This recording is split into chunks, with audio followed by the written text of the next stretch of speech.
hoje eu vou falar de terror, né? O interessante do terror é que é um gênero amado por muitos, não vou dizer que é amado por poucos, amado por muitos, mas tem muitas pessoas que odeiam também, né? Que não veem como uma pessoa pode gostar de terror. Essencialmente, né, explicando isso, as pessoas gostam de terror porque o terror gera cargas hormonais no corpo, né? A leitura ou assistir um filme, né, de tensão, devido à tensão, que elas não vão ter de um modo seguro, que é assistir um filme ou ler um livro, né? Então, você está normalmente seguro, mas você tem essas cargas hormonais. Qual é um ponto importante aqui para nós escritores, né? É que o terror no filme ele é muito visual, né? Tem trilha sonora, então uma cena muito interessante, se você for verificar uma cena, tenta assistir uma cena sem trilha sonora, assim, né? Sem a TV baixa, coloca ela mais alta, você vai ver que quando ela está mais alta, ela gera uma outra sensação em você, né? E como eu disse, é muito visual, o que o livro não é, né? Então, como você, escritor, vai fazer com o seu livro, né? Com a sua história, para criar simular essa situação? Criando atmosfera, né? Cuidando dos detalhes, né? Mostrando, sendo detalhista nos elementos, na ambientação, né? Nas criaturas quando elas existem, e mais especialmente nas sensações e sentimentos dos personagens. É o famoso, e eu digo famoso porque 90% dos gêneros literários precisam usar isso, mas o terror precisa muito, que é o mostre e não conte, né? Então é aquela coisa assim, mostre o que o seu personagem está sentindo. Então fala assim, não simplesmente chega e fala assim, o personagem está com medo. Cara, o leitor não vai sentir medo você simplesmente dizendo que o personagem está com medo. Agora, se você chegar e começar a descrever que o personagem está sentindo alguma coisa estranha, né? Um suor gelado está descendo pela coluna dele, os músculos estão tensos, né? Ele está sentindo um arrepio, você já começa a falar, nossa, vai acontecer alguma coisa. Uma maneira muito mais efetiva do que simplesmente falar que ele está com medo. Eu lembro até de um livro que eu li, que o autor coloca, ele assim, medo. Eu falei, cara, você quer fazer o que comigo? Quer dizer, então se eu colocar uma vez medo, duas vezes medo, eu vou ficar com mais medo que você colocar uma vez. Então se eu encher a página de medo, eu vou ficar com muito medo. Não, né? Não. Então você tem que criar isso, né? Mostrar o que o personagem está sentindo, às vezes mostrar o que o personagem está pensando, né? E usar isso para criar o medo por empatia, entendeu? O que o personagem está sentindo, o leitor vai sentir. E isso vai criar efetivamente para ele essa carga hormonal e essa sensação, esse sentimento. Inclusive, um outro ponto que é bastante usado no terror é a questão do ritmo da história. Como você vai determinar o ritmo da história? Com a pontuação, né? Através da pontuação. Então, por exemplo, frases longas. Muitas vezes os especialistas vão dizer, não use frases longas em literatura, por exemplo, prefira frases curtas. Por quê? As frases curtas elas são mais ágeis, né? E se você está procurando uma história da agilidade da história, você vai usar isso. Agora, no terror não. Por quê? Porque um parágrafo longo, uma frase mais comprida, deixa o leitor sem fôlego, porque ele vai esperar para respirar o final da frase. Né? E ele vai achar que isso está acontecendo com o personagem também. Então, uma cena de suspense, né? uma cena que você quer gerar um drama, vai ser vai usar frases mais longas, parágrafos mais compridos, de modo que o leitor fique mais, né, assim, tenso. E as sequências dessas cenas, né, a contraposição dessas cenas, as cenas de ação, vão ser exatamente o inverso. Né? Elas vão ser mais rápidas, elas vão ser mais ágeis. Por quê? Porque elas vão determinar a surpresa, né? Então, aconteceu aquilo, você, nossa! Então você está lá aprendendo a respiração, né? Não, naquela frase mais longa, naquele parágrafo. Então, e aí você dá uma frase mais curta, quer dizer, dá aquela adrenalina no leitor, né? E ele sai daquela situação sem ar por uma questão de suspense, de surpresa, de ação, né? E você fica tenso junto. Então essa brincadeira de se trabalhar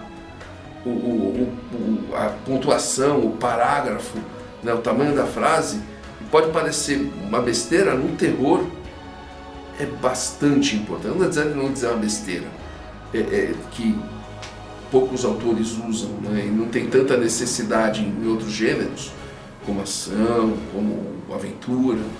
No terror é muito usado. Né? O outro ponto, né, de dicas. Né? A questão de cenas e sequências, coloca o pensamento do autor, dos personagens. Né? O personagem pensa algo, ele fala alguma coisa, ele acha alguma coisa. Quer dizer, se dá uma dica que alguma coisa pode estar para acontecer, que apesar de, em outros gêneros, esse é outro ponto, que em outros gêneros, às vezes dar dica é chato. Né? Você fala, eu mesmo já comentei numa dica, você fala assim, quando você dá dica, isso chateia o leitor.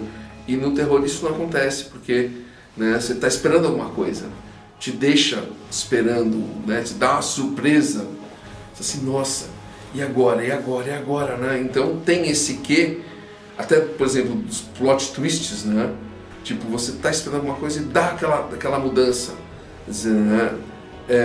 Deixa o leitor em choque. Então, você precisa usar desses elementos, né, junto com a própria questão de mostrar os sentimentos, mostrar as sensações, né, mostrar os pensamentos, e não simplesmente apresentar o que está acontecendo, né, de uma maneira simplesmente narrativa.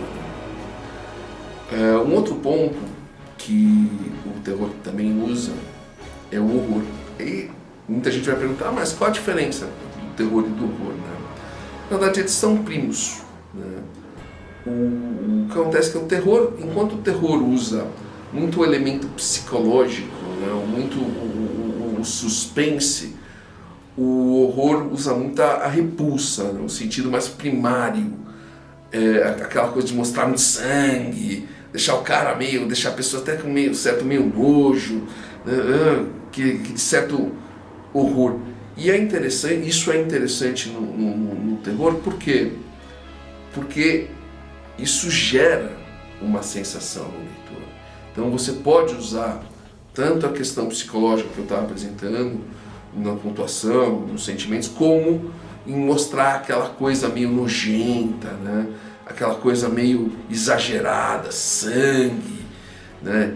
Inclusive, de novo, tem muito autor novo que usa pouco usa muita visão, e não use só a visão, né? Use a visão e use todos os nossos outros sentidos, né? Então,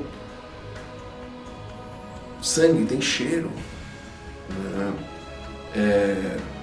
Você pode, ele é viscoso, tocando, se você não vê, tudo isso, né, enriquece a história, especialmente no terror, que é a coisa que trabalha muito essa questão dos sentidos, né? Um ponto agora sobre a ambientação, e de novo a gente está muito focado no terror dos filmes, né? Não adianta você falar assim, eu tenho mais de 50, então eu quando eu comecei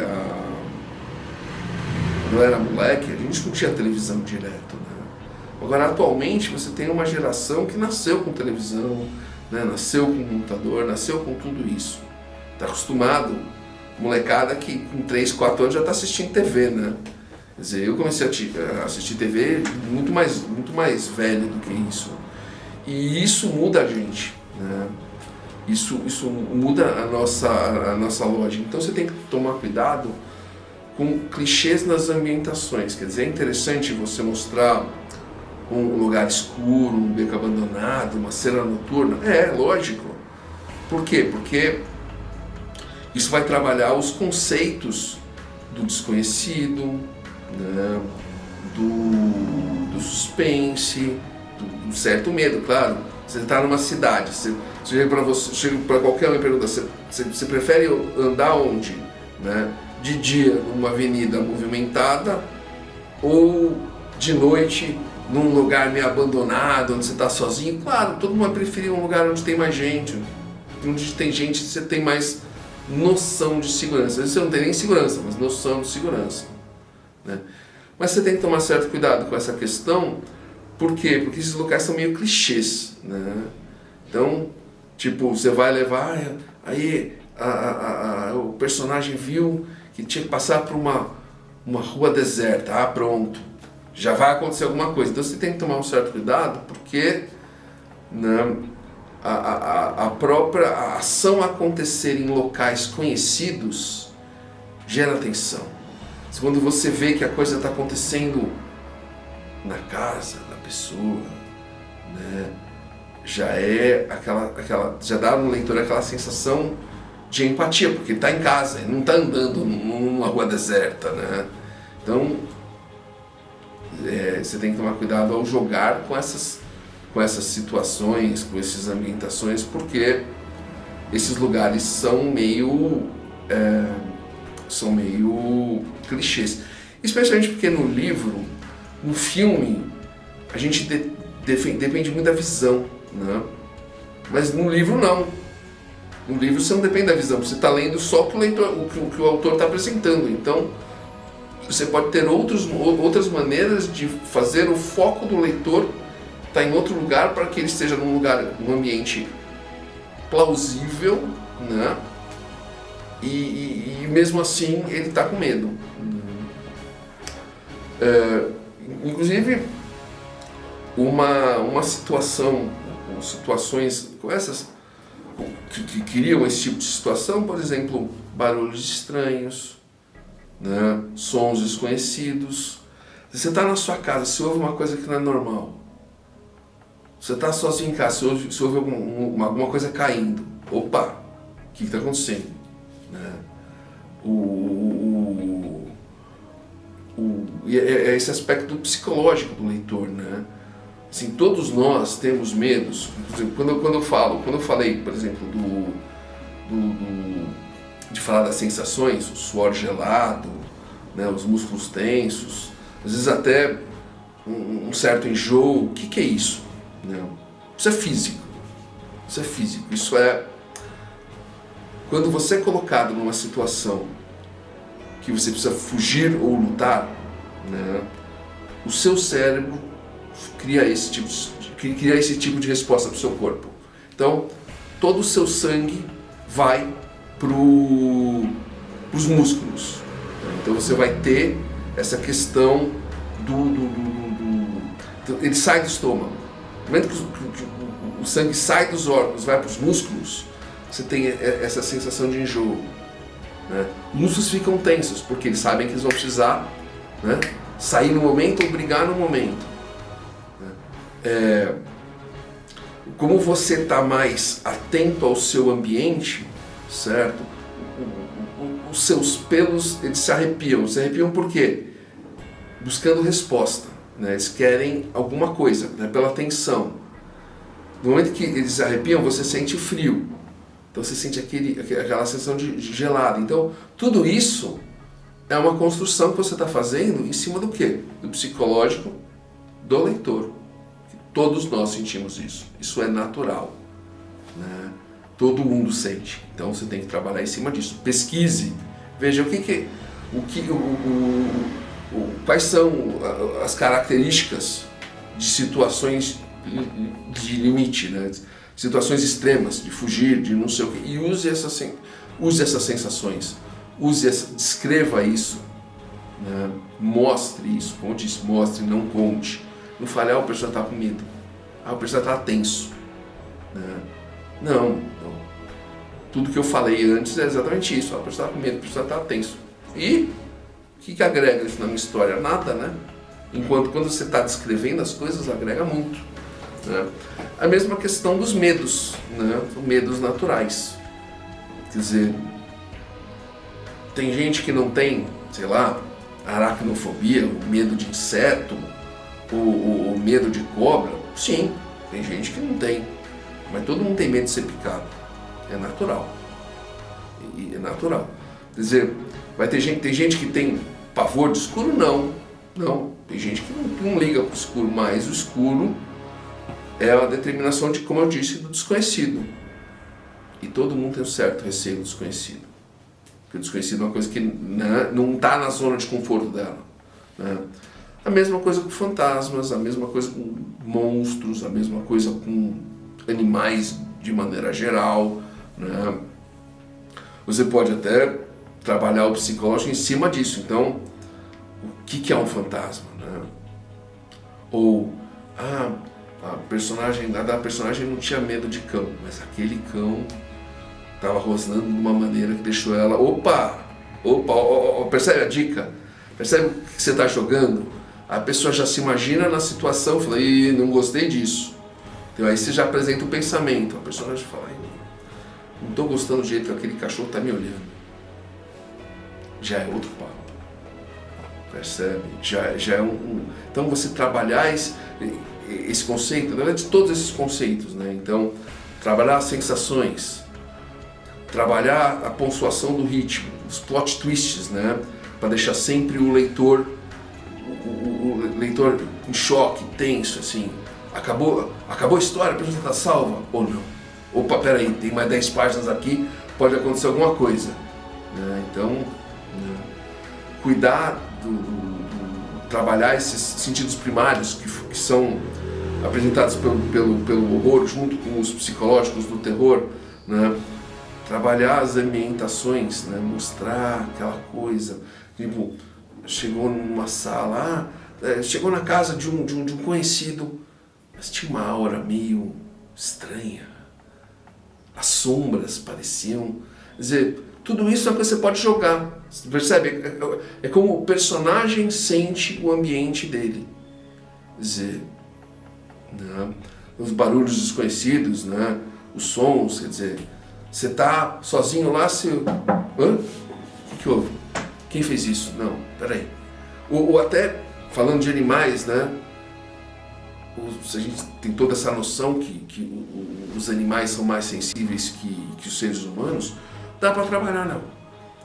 O gato estava olhando para um canto da casa, não tinha nada, mas parecia que tinha alguma coisa ali. E aí ele ficou irritado. Opa, peraí, quem irritou o gato? Alguma coisa tem ali. Todo mundo sabe que gato vê fantasma, né? O cachorro olhou e latiu pro canto e olhou ali Opa, peraí, alguma coisa tem ali. Todo mundo tem bicho, já teve uma situação dessa. O cachorro tá olhando por nada muito. Então, tudo isso é coisa que a gente pode brincar, a gente pode usar, trabalhar para criar uma atmosfera, para criar uma ambientação, para criar um ritmo e fazer o leitor não querer deixar a história, né? Ter sempre suspense, ter sempre tensão, né? E um outro ponto, por exemplo, bastante coisa no finalmente, né? No terror, que são os personagens. Os personagens são... Mas assim, às vezes eu nem gosto de falar dos personagens porque os personagens são importantes em qualquer história, né? Uma ótima história com um personagem que você não seja ligado e nada é a mesma coisa. Então, a história era boa, mas os personagens eram um lixo, entendeu? Eu mesmo comentei isso em relação a muitos personagens, quando eu estava falando de Guerra dos Tronos, né? Eu li o primeiro livro, eu tinha lá 3, 4, 5 personagens que eu gostava. Os capítulos que não eram deles, eu tava lendo por estar lendo, entendeu? Se eu cortasse aquilo ali, pra mim não ia mudar porra nenhuma. Então, e no terror é muito importante até ter aquela brincadeira, né? Na TV, no cinema. O personagem vai fazer alguma coisa e não faz isso não, faz. Você tá falando com o personagem da televisão, né? Então você sente tanta empatia que... Eu lembro, como eu falei, eu tenho 50 anos, eu peguei aquela fase trash do terror no cinema, então Dia dos Namorados Macabro, né? Aquelas coisas bem trash mesmo, né? Eu vou ver um negócio lá na cozinha. Tá todo mundo na sala, o cara vai na cozinha, vai morrer. Eu avisei, morreu. Ridículo. Então é esse que, assim, você precisa que no terror o personagem, o leitor tenha empatia com o personagem, extremamente, porque quer que esse personagem sobreviva, né? Ou os personagens. É problema até porque em terror muitos personagens morrem, então, né, você cria aquela tensão, será que o personagem que eu gosto vai morrer? Eu gosto daqui, tá com cara que vai morrer, cara. Não morre, não vai sozinho naquele lugar, não vai. Né? E o vilão que você tem que detestar, né? Sabe, é aquele monstro horrível, né?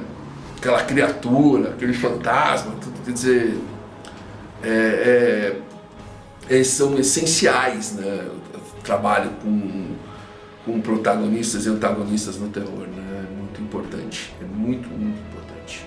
Embora, que eu falei, entendeu? Não é mais importante do que em qualquer outro gênero, porque ler livro que você não se ligou com o personagem perde, deixa o livro pela metade. O personagem morreu. E, sabe, quer dizer, aquela coisa que você olha e fala, eu tô lendo isso aqui mesmo, né? Cara, esse personagem é um mala. Quer dizer, será que ele não vai morrer? Cara, espera que morra, acaba o livro rápido, né? Quer dizer, então, é isso, né? Então, assim, de novo, eu sei que essas são só algumas dicas, né? Essa é a ideia do nosso canal, né? Se eu fosse falar sobre terror de uma maneira detalhada, e a gente ia ficar fazendo N programas, então a gente até pode pegar outros elementos do terror até e fazer mais um, né? Mas de qualquer maneira, espero que tenha ajudado para você que está escrevendo terror, né? E se você gostou, como sempre, dá um like no vídeo, segue a gente, né? Compartilha com um amigo escritor ou com um amigo que gosta de terror, né? E, bom, até a próxima, né?